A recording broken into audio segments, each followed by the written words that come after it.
Дорогие друзья, я заведующая кафедрой генетики и химии Башкирского педагогического университета имени Акмуллы. И сегодня мы с вами узнаем о биотехнологиях. Существенные успехи в фундаментальных исследованиях в области биотехнологии, молекулярной генетики, молекулярной биологии, достигнутые во второй половине текущего столетия, создали реальные предпосылки управления различными, пусть, возможно, и не самыми главными механизмами жизнедеятельности клетки. Сложившаяся благоприятная ситуация в биологии явилась мощным толчком в развитии современной биотехнологии, весьма важной области практического применения результатов фундаментальных наук. На сегодняшний день можно с уверенностью утверждать, что биотехнология является наиболее разительным примером того, как результаты, казалось бы, чистой науки находят применение в практической деятельности человека. История биотехнологии приводится перед вами в презентации. Здесь вы можете ознакомиться с основными вехами становления науки и основными достижениями в области биотехнологии в историческом плане. В настоящее время биотехнология применяет методы, заимствованные из химии, микробиологии, биохимии, молекулярной биологии, химической технологии и компьютерной техники. Главная причина успеха в биотехнологии кроется в быстром прогрессе молекулярной биологии, в частности в разработке технологий рекомбинантных молекул ДНК. С помощью этой технологии оказалось возможным непосредственно манипулировать с наследственным материалом клеток, получая новые сочетания полезных признаков и способностей. Сегодня мы с вами ознакомимся с генной инженерией как областью биотехнологических исследований. Генная инженерия является разделом биотехнологий и возникла в начале 70-х годов XX века. На сегодняшний день генетическая инженерия добилась очень больших успехов. Например, преобразование клеток бактерий, дрожжей и млекопитающих в фабрике для масштабного производства любого белка уже не является чем-то фантастическим.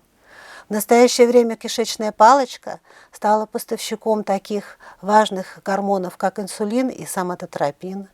Ранее инсулин получали из клеток поджелудочной железы животных, и для получения 100 грамм кристаллического инсулина требовалось около 900 килограмм поджелудочной железы крупного рогатого скота, а одна железа весила всего 200 грамм. Это делало инсулин очень дорогим и труднодоступным для широкого круга диабетиков. Но в 1978 году исследователи из компании Genetics впервые получили инсулин в специально сконструированном штамме кишечной палочки. Решение проблемы недостатка и дороговизны инсулина позволило спасти жизни больных диабетом первого типа. И это несколько десятков миллионов людей по всему миру. Представляете, насколько было важным это открытие? Перенос целевого гена в клетку, например, бактериальную, проводят с помощью специализированной векторной молекулы. А в данном случае в качестве вектора выступает молекула ДНК или РНК, состоящая из двух компонентов – векторной части носителя и клонируемого чужеродного гена. Задача вектора – донести выбранную ДНК в молекулу реципиент. Такие молекулы, переносчики фрагментов нуклеиновых кислот, были созданы. Идеальная векторная молекула должна обладать несколькими обязательными свойствами. Первое свойство – это любой вектор должен длительное время существовать в популяции клеток хозяев, то есть реплицироваться автономно или вместе с хромосомами клеток. Второе свойство – в любом векторе должны быть биохимические или генетические маркеры, которые позволяли бы обнаруживать его присутствие в клетках, для того, чтобы мы могли его обнаружить. И третье свойство – это структура векторной молекулы должна допускать встраивание в нее чужеродной последовательности нуклеотидов без нарушения ее функциональной целостности, для того, чтобы ее можно было использовать в дальнейшем. Технология рекомбинантных ДНК позаимствовала набор методов из генетики микроорганизмов и впервые была продемонстрирована на бактериальной клетке, всем нам хорошо известной Escherichia coli. Единого универсального набора методик по созданию рекомбинантной ДНК не существует. но чаще всего эксперименты проводят по следующей схеме. Сейчас мы с вами с ней ознакомимся. Эта схема приводится в презентации.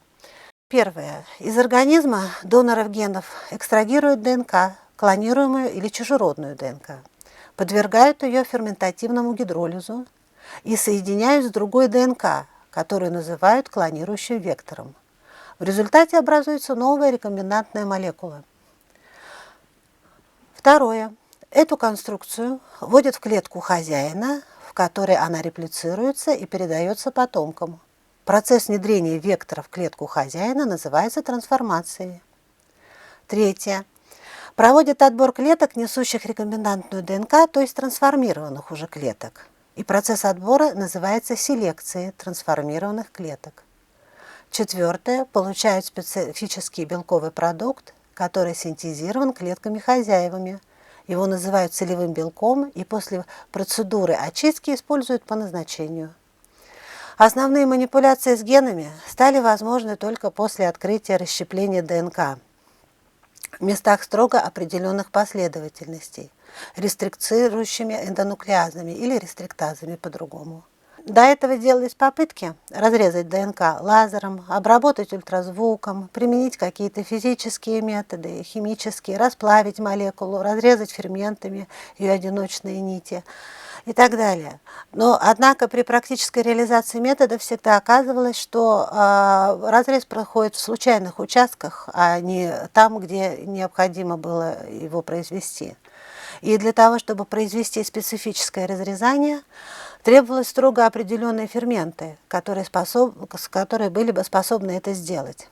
Первым применили рестриктазы Коэн и Бойер в 1972 году. В основу открытия легли работы с бактериофагом лямбда. Выясняя, почему фаг в одних штаммах кишечной палочки вызывает лизис, то есть гибель клеток, а в других не вызывает, ученые пришли к открытию двух видов ферментов. Это метилазы и модифицирующие ДНК, присоединяя к основанию метильную группу CH3 и рестриктаз. Метилазы размечают молекулу ДНК по строго специфическим участкам, необходимым нам для изучения, предохраняя ее от разрезания эндонуклеазами. А рестриктазы разрезают молекулу ДНК не случайным образом, а в строго заданных местах, по строго заданным последовательностям нуклеотидов. При этом расщепляются обе комплементарные нити ДНК. Генетическая инженерия на сегодняшний день шагнула далеко вперед. Это стало возможным после создания новой технологии редактирования геномных высших организмов, благодаря CRISPR-Cas9, базирующейся на иммунной системе бактерий. На основе этой системы, она довольно известная в настоящий момент и широко применяется, лежат особые участки бактериальной ДНК, короткие палиндромные кластерные повторы или Crystal-R. Между идентичными повторами располагаются отличающиеся друг от друга фрагменты ДНК, спайсеры, многие из которых соответствуют участкам геномных вирусов, паразитирующих на данной бактерии. При попадании вируса в бактериальную клетку он обнаруживается с помощью специализированных Cas-белков, связанных с Crystal-R РНК. Этот фрагмент вируса записан в спайсере CRISPR-РНК, и Cas-белки разрезают вирусную ДНК и уничтожают ее, защищая клетку от инфекции. А в начале 2013 года несколько групп ученых показали, что системы Crystal-Cas могут работать не только в клетках бактерии, но и в клетках высших организмов. А значит, Crystal-Cas системы дают возможность исправлять неправильные последовательности генов и таким образом дают человеку возможность лечить наследственные заболевания. Открытие иммунной системы бактерий явилось тоже очень важным моментом. Никто не мог предположить, что практическая возможность лечить генетические болезни человека появилась благодаря бактериям. Однако в конце 80-х годов японские ученые, частично секвенировавшие геном кишечной палочки, нашли очень интересный участок, который ничего не кодировал. Этот участок содержал повторяющиеся последовательности ДНК, разделенные вариабельными участками спайсерами. Наличие протяженного некодирующего участка удивило японцев, поскольку бактерии довольно экономно относятся к своей ДНК и обычно не несут лишних последовательностей. Однако позже подобные кластеры повторов и спайсеров найдут у большого количества бактерий и назовут CRISPR. Для бактерий одного вида характерно наличие многочисленных штаммов, которые часто сильно отличаются друг от друга. В некотором смысле штаммы можно рассматривать как аналог рас или пород животных. Однако штамм одного и того же вида бактерий может быть совершенно безобидным, а другой опасно патогенным. У разных штаммов бактерий обнаруживалась вариабельность или полиморфизм по наличию или отсутствию или порядку спайсеров в CRISPR-кассетах. Это свойство, значение которого было совершенно неизвестно, стало широко использоваться для типирования штаммов в эпидемиологического анализа. В начале 20-х годов несколько ученых, независимо друг от друга, сравнили последовательности известных CRISPR-спайсеров с последовательностями ДНК, депонированными в публичные базы данных. И оказалось, что довольно часто последовательности спайсеров были похожи на последовательности вирусов. Это позволило предположить, что CRISPR-кассеты могут нести защитную информацию. Результаты были опубликованы в журналах, находящихся не очень высокого рейтинга, и поэтому общество сразу не заинтересовалось этим открытием. Однако чуть позже были обнаружены Cas-гены, которые расположены рядом с CRISPR-кассетами, и данное исследование было продолжено, и появились новые публикации ученых. Так, группа биоинформатика Евгения Кунина предложила довольно детальную гипотетическую схему механизма действия CRISPR-Cas-систем.